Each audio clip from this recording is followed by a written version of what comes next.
So here we are with Chris from The Desk Co-working in Luang Prabang. Luang Prabang's first co-working space. So happy about that. And so we'll just take it away, Chris. How did you arrive in Luang Prabang? What brought you here? And how did you end up creating this beautiful space downtown Luang Prabang? Those are many questions. But first of all, thanks for having me. Yeah. And well, it's a long story. So I ended up here in Luang Prabang, or Lao. Let's start like this.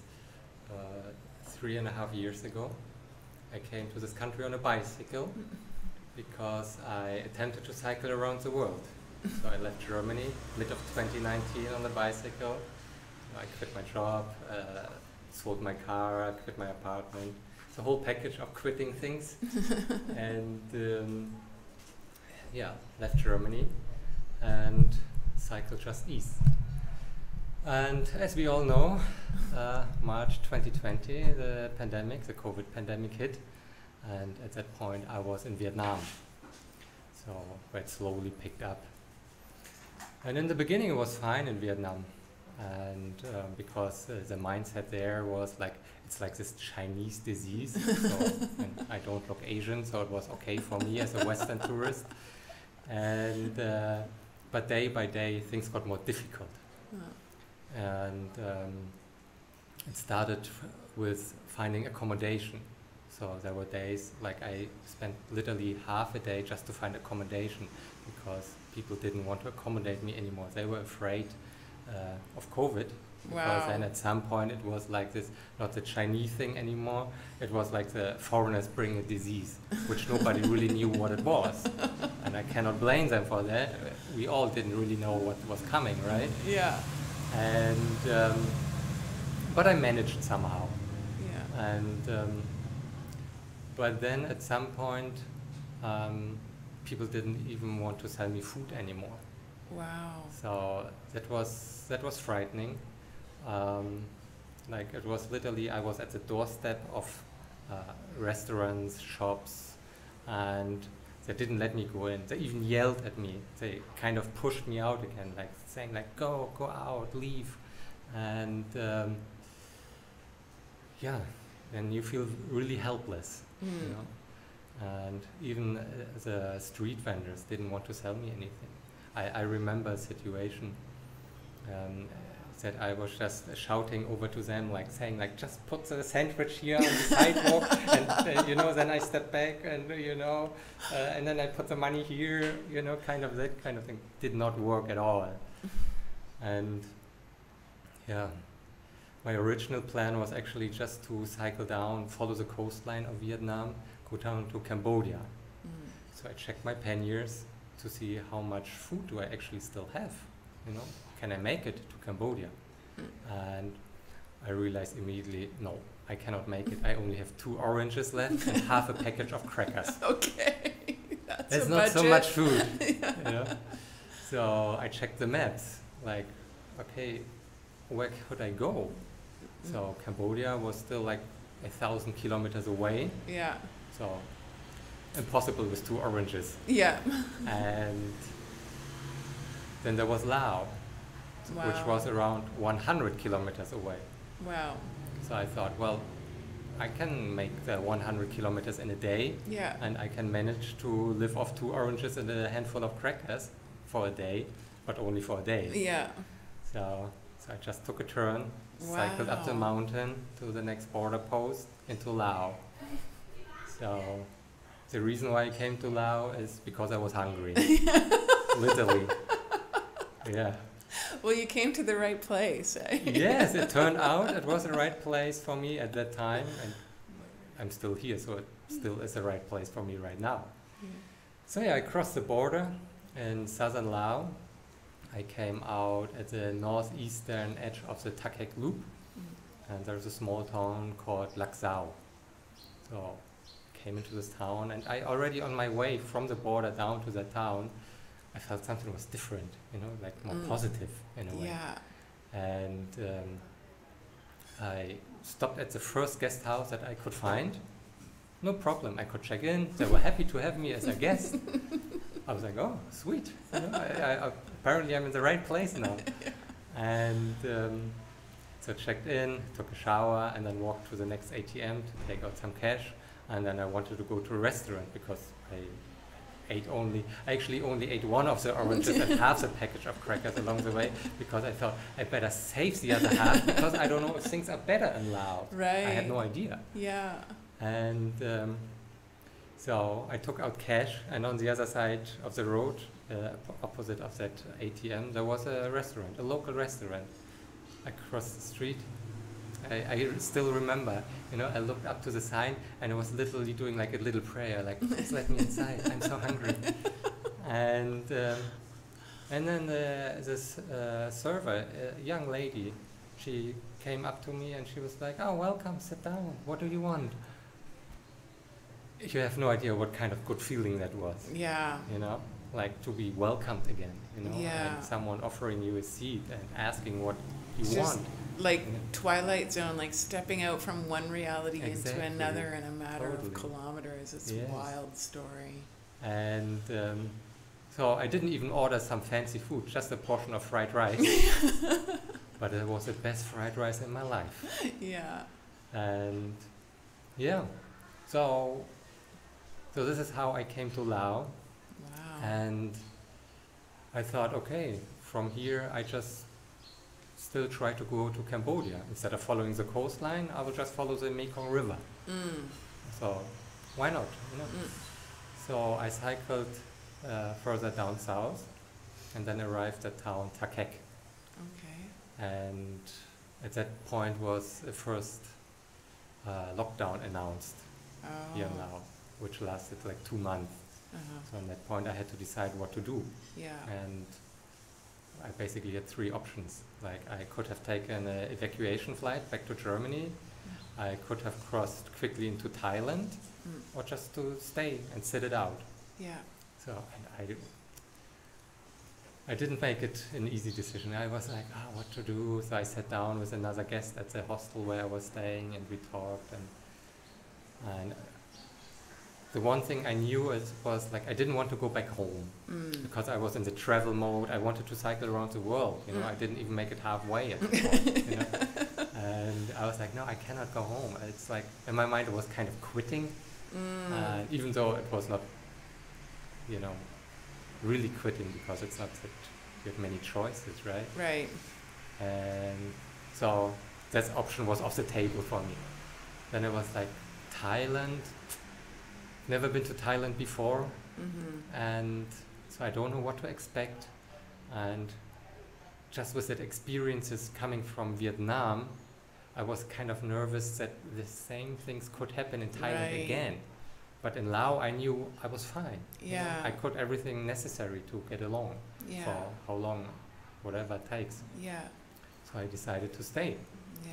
Because on my mind it was like, okay, come on, how long can this last? Like 2-3 months or whatever, you know? Well, now we all know I was completely wrong. 2-3 months turned into 2-3 years.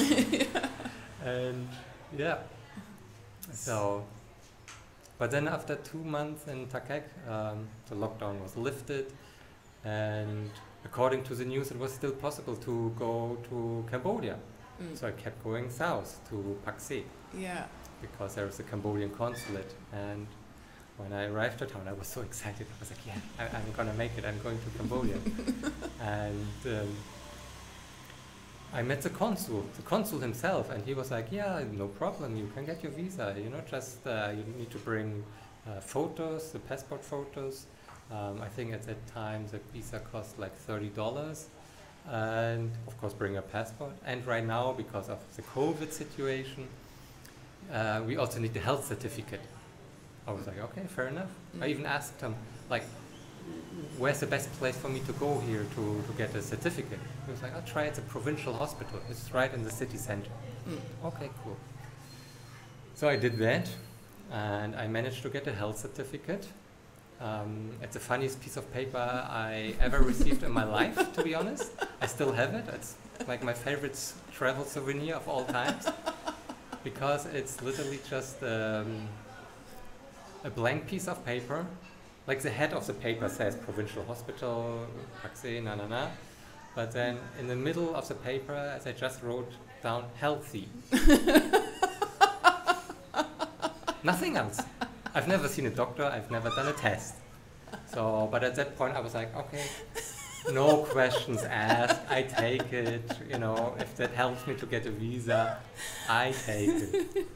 And so I went back to the consulate, and I was again super excited, you know, I got it. You know. So, and then the consul, he was there again, and he was like, "Oh, you're back. You got the certificate?" I was like, "Yes, I did." You know, I pulled it out of my pocket, handed it over, and he took it, looked at it, looked at me, and just said straight up, "No." I was like, "Why no? It's a health certificate coming from the hospital." He was like, "Sorry, no, I cannot accept it." And I was like, "But what do you mean?" And he just said, "Well, I need something that specifically says COVID-19 negative." Okay, fair enough. So I went back to the hospital and found out they didn't have anything, any tests or any facilities to actually do such a test. And so I tried to find out where I could do this test. Making phone calls. Oh my gosh. Calling other hospitals in Vientiane, because people told me, "Oh, your best bet is maybe the French hospital in the capital." You know, they're known to be the best equipped hospital in the country. So, and I also met with other travelers who also tried to go to Cambodia. So we were all making phone calls. And at some point, a French couple also joined. And they were like, "Oh, we just come from the consulate, from the Cambodian consulate. And the borders are closed now, officially closed." Like, so that sealed that deal. At that point, I was officially stuck in Laos, by choice, right? And at that point, I didn't know what to do. So I just... Fate was waiting for you in Luang Prabang. Yes, more or less. Not right away. At first I didn't know what to do. I was just in Paxe and literally did nothing. Hung out with the other travelers. We met in the evenings for barbecue or whatsoever. And but at some point I was like, you cannot just sit here and eat barbecue every night. You know, just like, it's not the point of my travels. And so I got back on the bike, and because I decided, okay, then at least I travel within the country, because traveling within Laos was possible. And so I cycled south, like through Champasak and to the 4,000 Islands. So I could see Cambodia then, just across the river. So I could say, "Hi, hello Cambodia." And then cycled back up north. At some point I arrived in Vientiane. And I stayed actually with a couple, an American couple, that invited me to stay with them for a little bit. I met them during my travels, and it was actually them taking me to Luang Prabang. Oh wow! Because, you know, I was still checking the news every day, because I wanted to get out of the country. I wanted to travel, and they were like, "Well, you know, it's the beginning of the month. If something happens, maybe at the end of the month. So what are you gonna do all these 4 weeks now?" I was like, "I have no idea." And they were like, "Yeah, we will do a trip up to the north, to Van Vieng and to Luang Prabang. So if you like, join us. You know, we can load your bicycle just on the back of the car, and then we go together." I was like, "Yeah, cool." So I went on a trip with this couple, and they basically brought me here to Luang Prabang, and I checked into a guest house, stayed there for like 2 months, I think, maybe 3 months. But at some point I got bored here, so I even traveled up to the north, all the way into the Pongsali province. Beautiful. And so I traveled all around the country, basically on the bicycle or by car a bit, when I got a ride like that one. And then it was just a few days before Christmas 2020. And I met with a friend then again here in Luang, and he was like, Chris, so what's your plan now? I was like, I have no idea.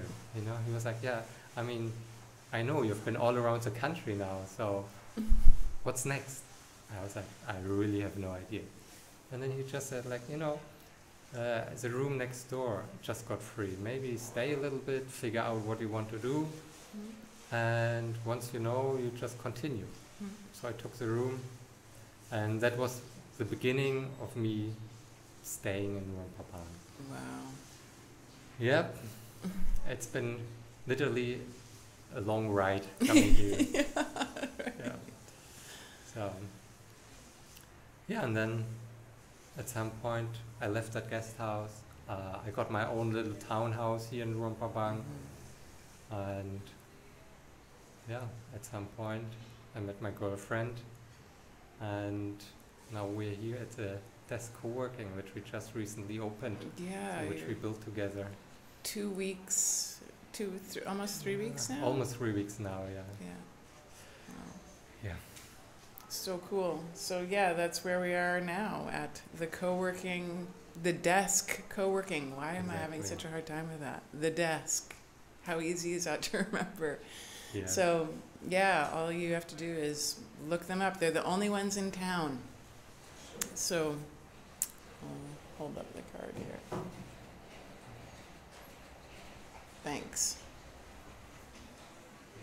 And yeah, so wild. This is like one of, I love co-working spaces, as I've already said before. I've done so much research on them. It's kind of wild, actually. And community building, which I think is super important, and what the future has in store for us is this rehabilitation of community building. And so co-working spaces really kind of end up becoming these community hubs in a lot of towns, and I feel like the same thing is going to happen here. Yes, that's what we hope. That's our vision. Like, Yeah.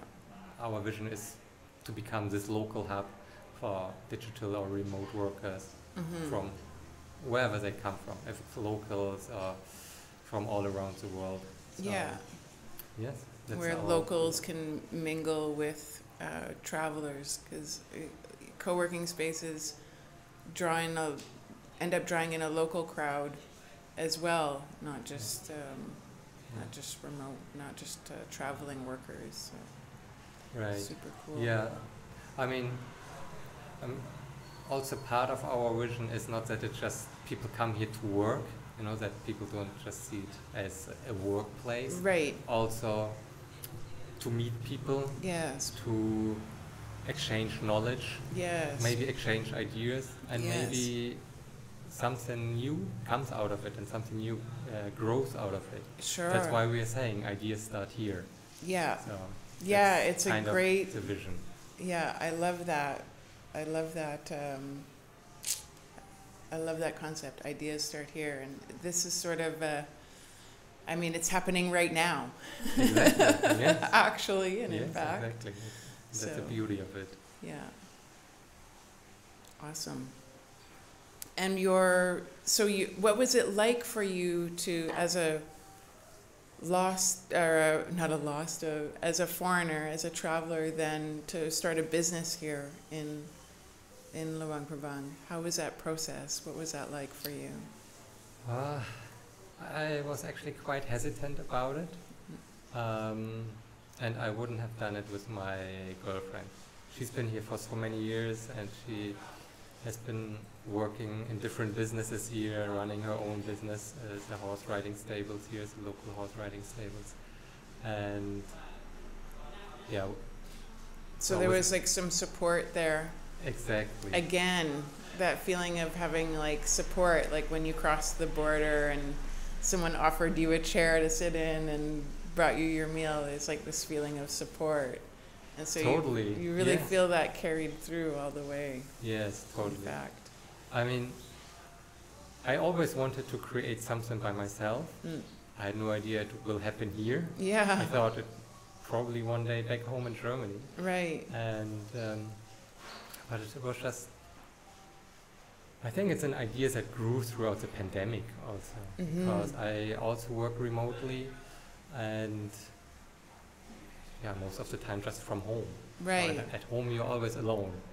Well, I'm not alone. We have a dog, so the dog is around. And sometimes I go. I used to go to some cafes in the city just to get out and to meet people. Right. But it's still not the same, because it's not the same environment. It's not the same topics. Right. At a cafe, yes, you meet some people and you have a chat, and yeah, co-working spaces are really unique. yes. It's like I sometimes describe them like a library and a hostel. Yeah. Kind of True, combination. yeah. Very true. Yeah. So, yeah, and then over time, I was a bit bored at home. I lacked this personal interaction with people, and also like the intellectual exchange. Yes. And so there was an idea to create something, but we didn't really know what.